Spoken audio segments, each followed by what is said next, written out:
नमस्कार दोस्तों, मैं प्रदीप कुमार आप सभी का अपने YouTube channel sunrise study hub पर एक बार फिर स्वागत करता हूं। तो हम आज यहां पर नया टॉपिक लेकर आए हैं, भारत के दर्रे। ठीक है, तो यहां से हर एग्जाम में एक या दो क्वेश्चन हमेशा पूछा जाता है। ठीक है, अगर आपने हमारी ये वीडियो देख ली तो आपका एक नंबर हर एग्जाम में पक्का हो जाएगा, इतनी गारंटी मैं लेता हूं। ठीक है, तो अगर आप बने रहिए हमारी वीडियो पर। तो शुरुआत करते हैं भारत के दर्रों से। ठीक है, उससे पहले हम आपको बता दें कि दर्रा होता क्या है। ठीक है, तो दर्रा यानी दो पहाड़ियों के बीच का रास्ता।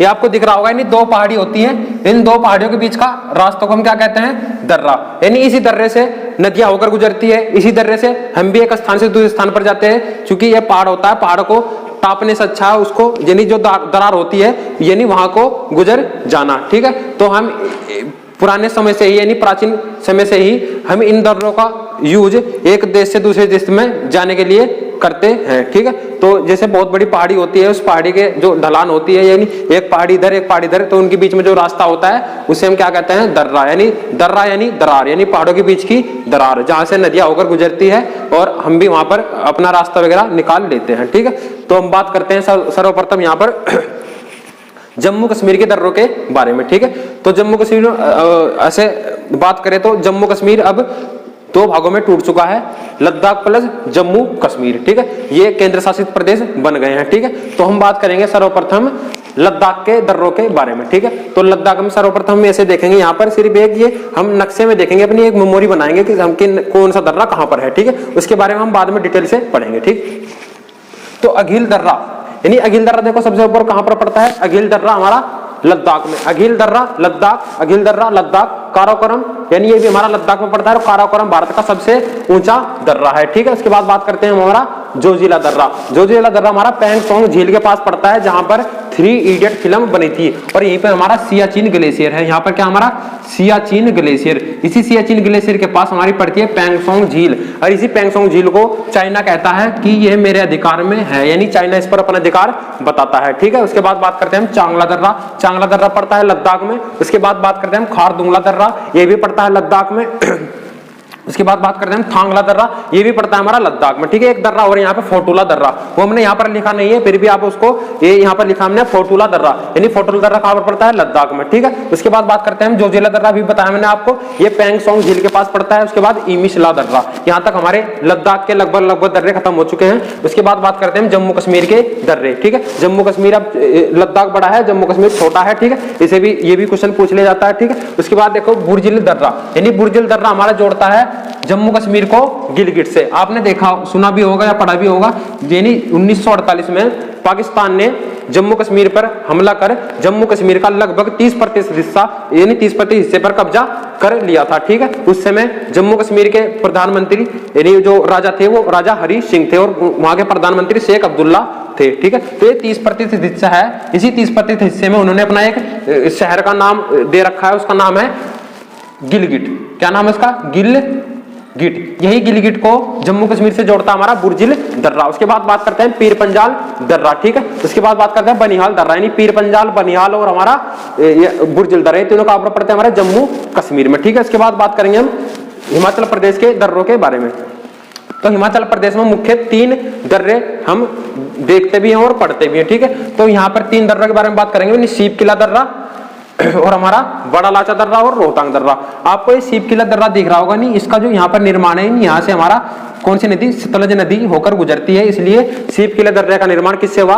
सतलज नदी से। ठीक है, उसके बाद बात करते हैं बड़ा लाचा, यानी बड़ा लाचा दर्रा, ये कहां पर पड़ता है? हिमाचल प्रदेश में, और रोहतांग दर्रा हिमाचल प्रदेश में। ठीक है, यहाँ पर हम सिर्फ इनके एक लोकेशन याद कर रहे हैं या देख रहे हैं। ठीक है, इसके बारे में हम डिटेल से बाद में आपको बताएंगे। उसके बाद बात करते हैं हम उत्तराखंड के दर्रों के बारे में। उत्तराखंड के दर्रे यानी 3 दर्रे पड़ते हैं यहाँ पर, माना नीति लिपुलेख, माना नीति लिपुलेख। उसके बाद बात करते हैं सिक्किम के दर्रों के बारे में। ठीक है, लिपुलेख के बारे में आपको बता दें कि लिपुलेख से यानी लिपुलेख से हमारा मानसरोवर जो यात्रा होती है, आपने देखा होगा, यहाँ पर हमारा कैलाश पर्वत पड़ता है। उसी कैलाश पर्वत यानी कैलाश यात्रा करने के लिए हम लिपुलेख दर्रे का इस्तेमाल करते हैं। लिपुलेख दर्रे से ही आवागमन होता है। पहले यह आवागमन नाथुला दर्रे से होता था, पर यह तिब्बत से होता हुआ कहां को जाता है? कैलाश पर्वत की ओर, कैलाश पर्वत की ओर जाता है यहाँ से एक रास्ता, पर यह रास्ता वो बंद हो चुका है। ठीक है, चाइना और भारत के विवाद से अब भारत किसका यूज करता है? लिपुलेख दर्रे का। कहां जाने के लिए? कैलाश पर्वत पर जाने के लिए। यहाँ पर कैलाश पर्वत पड़ता है, यहाँ पर क्या पड़ता है, कैलाश पर्वत। उसी कैलाश पर्वत के नीचे मानसरोवर झील है, ठीक है। उसके बाद बात करते हैं हम जेलेपला दर्रा और नाथुला दर्रा। तो ये जेलेपला दर्रा हमारा नीचे पड़ता है, नाथुला दर्रा ऊपर पड़ता है, ठीक है। अब जेलेपला यानी इस जेलेपला का निर्माण हुआ हमारा तीस्ता नदी द्वारा। यहाँ से तीस्ता नदी निकलती है और हमारे ब्रह्मपुत्र में जाकर मिल जाती है, ठीक है। उसके बाद बात करते हैं बोमडिला दर्रा। बोमडिला दर्रा हमारा पड़ता है अरुणाचल प्रदेश में। यहाँ पर कई दर्रे उनके बारे में हम बात पढ़ेंगे यहाँ पर। तो बोमडिला दर्रा अरुणाचल प्रदेश, यांगयाप दर्रा अरुणाचल प्रदेश, दीफू दर्रा अरुणाचल प्रदेश, पांगसाउ दर्रा अरुणाचल प्रदेश और लेक पानी दर्रा अरुणाचल प्रदेश। उसके बाद बात करते हैं हमारा इन्हीं जो सेवन सिस्टर में हमारा पड़ता है मणिपुर। इन्हीं मणिपुर में हमारा तुजू दर्रा। तुजू दर्रा कहां पर पड़ता है, मणिपुर में, और यही तुजू दर्रा जोड़ता है म्यांमार को मणिपुर से, ठीक है। उसके बाद बात करते हैं यहाँ दक्षिण भारत के दर्रे। तो दक्षिण भारत में 4 दर्रे हैं, थालघाट, भोरघाट, थालघाट, भोरघाट। तो थालघाट पड़ता है हमारा मुंबई में यानी महाराष्ट्र में। तो ये थालघाट नासिक को मुंबई से जोड़ता है। थालघाट कैसे जोड़ता है, नासिक से, ये नासिक को मुंबई से। उसके बाद बात करते हैं हम भोरघाट, यानी हमारी मुंबई यहाँ पर पड़ती है, यानी मुंबई को, ये यहाँ पर मुंबई पड़ती है, ये मुंबई यानी नासिक को मुंबई से कौन जोड़ता है हमारा, ये नासिक हो गया इधर की साइड, ये नासिक से मुंबई जोड़ता है हमारा थालघाट। भोरघाट जोड़ता है, इधर पुणे पड़ता है, तो पुणे को मुंबई से, ये मुंबई है, पुणे को मुंबई से कौन जोड़ता है, भोरघाट। यानी थालघाट भोरघाट याद रखिएगा, थालघाट भोरघाट हमारा पड़ता है महाराष्ट्र में। उसके बाद बात करते हैं पालघाट। तो पालघाट से यहाँ, पालघाट हमारा पड़ता है तमिलनाडु और केरला की यानी सीमा पर, ठीक है। तो यहाँ पर हमारा नीलगिरी पर्वत है और यहाँ पर अन्नामलाई पहाड़ी। तो अन्नामलाई और नीलगिरी पर्वत को कौन अलग करता है, ये अन्नामलाई, ये हमारे नीलगिरी पर्वत हो गई, हमारी अन्नामलाई पर्वत हो गया, ठीक है। तो अन्नामलाई और नीलगिरी को कौन अलग करता है, पालघाट। इसी में पड़ता है हमारा सैनकोट दर्रा, ठीक है। तो यहाँ पर हमने यहाँ पर पढ़े हैं, यहाँ पर दक्षिण भारत के 4 दर्रे, थालघाट, भोरघाट, पालघाट और सैनकोट, ठीक है। उसके बाद हम कुछ फैक्ट के बारे में बात करेंगे यहाँ पर। सर्वप्रथम बात करते हैं यांगयाप दर्रे के बारे में। यांगयाप दर्रा यह पड़ता है हमारा यानी अरुणाचल प्रदेश में। तो यांगयाप दर्रा कहां पड़ता है, अरुणाचल प्रदेश में। यानी क्वेश्चन पूछा जाता है कि ब्रह्मपुत्र नदी भारत में किस दर्रे से होकर प्रवेश करती है, तो ब्रह्मपुत्र नदी यांगयाप दर्रे से होती हुई भारत में प्रवेश करती है। यांगयाप दर्रा पड़ता है हमारा अरुणाचल प्रदेश में, यहीं से ब्रह्मपुत्र नदी होती हुई प्रवेश करती है, भारत में एंटर करती है, ठीक है। उसके बाद बात करते हैं जोजिला दर्रा, ठीक है। जोजिला दर्रे का निर्माण सिंधु नदी द्वारा हुआ है। जोजिला दर्रा पड़ता है हमारा जम्मू कश्मीर की साइड, ठीक है। तो इसी दर्रे का निर्माण सिंधु नदी द्वारा हुआ है। इसी बात करते हैं हम सीप किला दर्रा। तो सीप किला दर्रे का निर्माण सतलज नदी द्वारा हुआ है, ठीक है। हमने आपको बताया था वहां पर कि सीप किला दर्रे का निर्माण किससे हुआ, सतलज नदी द्वारा। और यह हिमाचल को तिब्बत से जोड़ता है, यानी इधर पड़ता है हमारा तिब्बत और इधर पड़ता है हमारा हिमाचल प्रदेश, एचपी। इस एचपी को कौन जोड़ता है, हमारा सीप किला दर्रा, ठीक है। ऐसे याद रखोगे तो आपको धीरे धीरे सारी चीजें याद हो जाएंगी, ठीक है। उसके बाद बात करते हैं जेलापला दर्रा। तो जेलापला दर्रा हमने बताया था आपको, इसका निर्माण तीस्ता नदी द्वारा हुआ है। तीस्ता नदी निकलती है हमारी सिक्किम से होती हुई और इसका निर्माण करती हुई ब्रह्मपुत्र में आकर मिल जाती है। उसके बाद बात करते हैं हम काराकोरम दर्रा। काराकोरम दर्रा भारत का सबसे ऊंचा दर्रा है। काराकोरम दर्रा भारत का सबसे ऊंचा दर्रा है, लद्दाख में पड़ता है। उसके बाद बात करते हैं पीर पंजाल दर्रा। पीर पंजाल दर्रा जम्मू कश्मीर और श्रीनगर को जोड़ता है। पीर पंजाल दर्रा, पीर पंजाल दर्रे में एक सुरंग बनाई गई है। ये आपको, ये पीर पंजाल जो दर्रा है, यहीं पे एक रोड निकला हुआ, उस रोड, क्योंकि NH4, वो रोड कौन सा है, NH44। और यहाँ पर हमारे 9.28 किलोमीटर, भारत की सबसे लंबी सड़क सुरंग, जो भारत की सबसे लंबी सड़क सुरंग है वो 9.28 किलोमीटर श्यामा प्रसाद मुखर्जी सुरंग के नाम से जानी जाती है, जो पीर पंजाल दर्रे को काटकर बनाई गई है, ठीक है। ये जम्मू को श्रीनगर से जोड़ती है, ठीक है।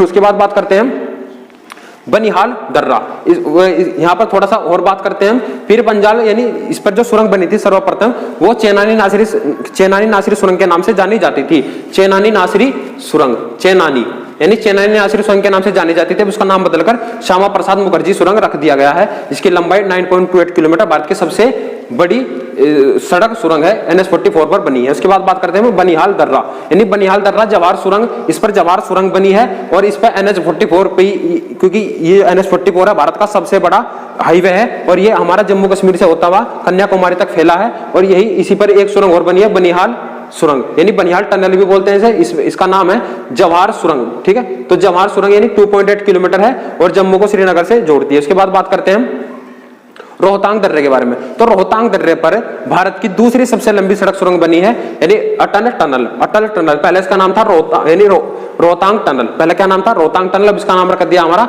अटल टनल। ये 9.2 किलोमीटर की है और 2020 में इसका जो उद्घाटन है वो नरेंद्र मोदी द्वारा किया गया था। पर यहाँ से क्वेश्चन ये पूछता है कि रोहतांग टनल यानी अटल टनल का शुरुआत किसने की थी, यानी किसने इसका निर्माण शुरू किया था। तो 2010 में इसका जो निर्माण शुरू हुआ था, ठीक है, 2010 में इसका निर्माण शुरू हुआ था। उसके बाद बात करते हैं, यह लेह को मनाली से जोड़ती है, लेह को मनाली से जोड़ती है, यानी कांग्रेस सरकार ने इसकी शुरुआत की थी 2010 में, पर इसका उद्घाटन किसने किया, नरेंद्र मोदी ने 2020 में, ठीक है। उसके बाद बात करते हैं फोटुला दर्रा, फोटुला दर्रा, तो फोटुला दर्रा हमारा लद्दाख में पड़ता है, ठीक है। तो आप तब तक इसका स्क्रीनशॉट लीजिए, हम यहाँ पर कुछ दर्रों की यहाँ पर फैक्ट पढ़ेंगे प्लस उनकी ट्रिक भी जानेंगे, किससे दर्रे याद होते हैं, ठीक है। अब हम कुछ अपने अलग दर्रों के बारे में बात करते हैं जिनको हम ट्रिक से याद करने की कोशिश करेंगे, ठीक है। तो जम्मू कश्मीर लद्दाख में पड़ने वाले जितने भी दर्रे हैं दक्षिण भारत में, उनको हम आसानी से याद कर सकते हैं, पर कुछ दर्रे ऐसे हैं जिनमें हमें बार बार कंफ्यूजन होती रहती है। तो उनके लिए हम कुछ एक खास ट्रिक लेकर आए हैं। अगर आपको पसंद आए तो हमारा चैनल को सब्सक्राइब कीजिएगा और इसको लाइक कीजिएगा, ठीक है। तो शुरुआत करते हैं हम माना नीति लिपुलेख, माना नीति लिपुलेख, यानी आपकी नीति तभी मान्य होगी जब वो लिखित रूप से होगी, यानी आप किसी की नीति को तभी मानेंगे जब वो लिखित यानी रिटर्न रूप में आपको देगा। तो माना नीति लिपुलेख यानी आपकी नीति तभी मान्य होगी जब वो लिखित होगी, यानी लिखित रूप से आपको मिलेगी, ठीक है। तो किसमें पड़ती है माना नीति लिपुलेख, हमारा उत्तराखंड में। उसके बाद बात करते हैं नाथुला और जेलपला, नाथुला जेलपला, यानी नाथू जीभ लपलपा रहा है, नाथू जीभ लपलपा रहा है क्योंकि उसके सामने क्या पड़ा है, सिक्का, उठा नहीं सकता क्योंकि और भी आसपास बहुत लोग खड़े हैं वहां पर नाथू की जीभ लपलपा गई, क्यों, क्योंकि सामने क्या पड़ा है, सिक्का, सिक्का यानी सिक्किम, नाथू यानी नाथू और जेलपला यानी जीभ, यानी नाथू की जीभ लपलपा गई क्योंकि सामने क्या पड़ा है, सिक्का। उसके बाद बात करते हैं बोमडिला यांगयाप दीफू, तो बोमडिला यांगयाप दीफू, दीफू एक डरपोक सा लड़का है जो अरुणाचल प्रदेश में रहता है। वो बार बार जाप कर रहा है, बार बार जाप कर रहा है कि यहाँ पर बम ना गिरे, यहाँ पर बम ना गिरे। तो अरुणाचल प्रदेश में दीफू नाम का एक लड़का रहता है, वो बार बार जाप कर रहा है कि यहाँ पर बम ना गिरे।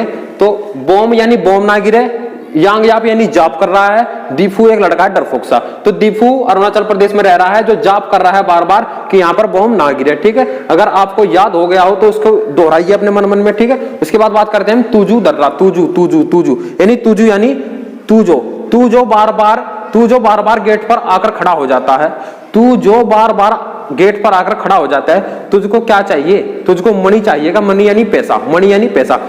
तू जो बार बार आकर गेट पर खड़ा हो जाता है, तुझको मनी चाहिए क्या, मनी यानी पैसा, ठीक है, ऐसे याद करेंगे इसको। उसके बाद सीप किला रोहतांग बड़ा लाचा, सीप किला रोहतांग बड़ा लाचा, ठीक है। तो यहाँ पर बात करेंगे सीप किला यानी घर, रोहतांग यानी तंग, रोहतांग यानी तंग, रोहतांग यानी तंग, बड़ा लाचा यानी लाचार, बड़ा लाचा यानी लाचार। एक आदमी बड़ा लाचार है, बहुत तंग है क्योंकि इसके पास किला यानी घर नहीं है, उसके पास क्या नहीं है, किला यानी घर नहीं है। घर क्यों नहीं है, क्योंकि उसके पास पत्थर नहीं है। पत्थर कहां से आएंगे, एचपी यानी हिमाचल प्रदेश से। कहां से आएंगे, हिमाचल प्रदेश यानी हिमालय से। तो हिमालय से क्या लाना है मुझको, पत्थर। उस पत्थर से क्या बनाऊंगा मैं, किला बनाऊंगा। क्यों बनाऊंगा किला, क्योंकि मैं बहुत तंग हूं, बहुत लाचार हूं, इसलिए मुझे क्या चाहिए, घर चाहिए। तो मैं बड़ा लाचार हूं, बड़ा तंग हूं, मेरे पास क्या नहीं है, किला। और सबसे बड़ी बात, मेरे पास पत्थर नहीं है। पत्थर कहां से आएंगे, हिमाचल प्रदेश से, हिमाचल प्रदेश से। तो हिमाचल प्रदेश से मुझे पत्थर लाने हैं और मैं बड़ा लाचार हूं, बड़ा तंग हूं, क्योंकि मुझे क्या बनाना है, किला, ठीक है। तो अगर आपको यह याद हो गए हो तो हम एक बार इसको दोहराते हैं, ठीक है। तो सर्वप्रथम बात करते हैं माना नीति लिपुलेख, माना नीति लिपुलेख यानी नीति तभी मान्य होगी जब वो यानी लिखित रूप से होगी, ठीक है। उसके बाद बात करते हैं नाथुला जेलपला, नाथुला जेलपला, नाथुला जेलपला यानी नाथू की जीभ लपलपा गई क्योंकि गेट पर क्या पड़ा, यानी गेट पर खड़ा यानी क्या पड़ा है वहां पर, सिक्का, यानी सिक्का पड़ा है। तो सिक्के को देखकर नाथू की जीभ लपलपा गई। उसके बाद बात करते हैं बोमडिला यांगयाप दीफू, बोमडिला यांगयाप दीफू यानी दीफू एक डरपोक सा लड़का है, यानी जाप कर रहा है बार बार कि यहाँ पर बम ना गिरे, ठीक है। तो बोमडिला यांगयाप दीफू कहां पर पड़ गया, हमारे अरुणाचल प्रदेश में। तू जो बार बार आकर खड़ा हो जाता है, तुझको मणि चाहिएगा, मणि यानी मणिपुर। उसके बाद सीप किला रोहतांग बड़ा लाचा, यानी बड़ा लाचा हूं, बड़ा लाचार हूं, रोहतांग यानी तंग हूं, सीप किला यानी किला बनाना है मुझको अपने लिए। और पत्थर कहां से लेना है, हिमाचल प्रदेश से, ठीक है। तो दोस्तों अगर आपको यह वीडियो अच्छी लगी हो, सपोर्टिव लगी हो और आपको पसंद आई हो तो उसको लाइक कीजिएगा, सब्सक्राइब कीजिएगा, अपने दोस्तों में शेयर भी कीजिएगा, ठीक है। तो हम ऐसे ही आपके लिए बढ़िया अच्छी वीडियो लाते रहेंगे, ठीक है। आप सब्सक्राइब कीजिएगा तो हमें सपोर्ट मिलेगा, लाइक कीजिएगा, ठीक है। तो हम धीरे धीरे ऐसे ही आपके लिए बहुत अच्छी वीडियो लाते रहेंगे, हमें मोटिवेशनल मिलता रहेगा, तो हम और भी आपके लिए बहुत अच्छा प्रयास करते रहेंगे। ठीक है, तो धन्यवाद दोस्तों, नमस्कार, और आगे मिलते हैं फिर अगली वीडियो में।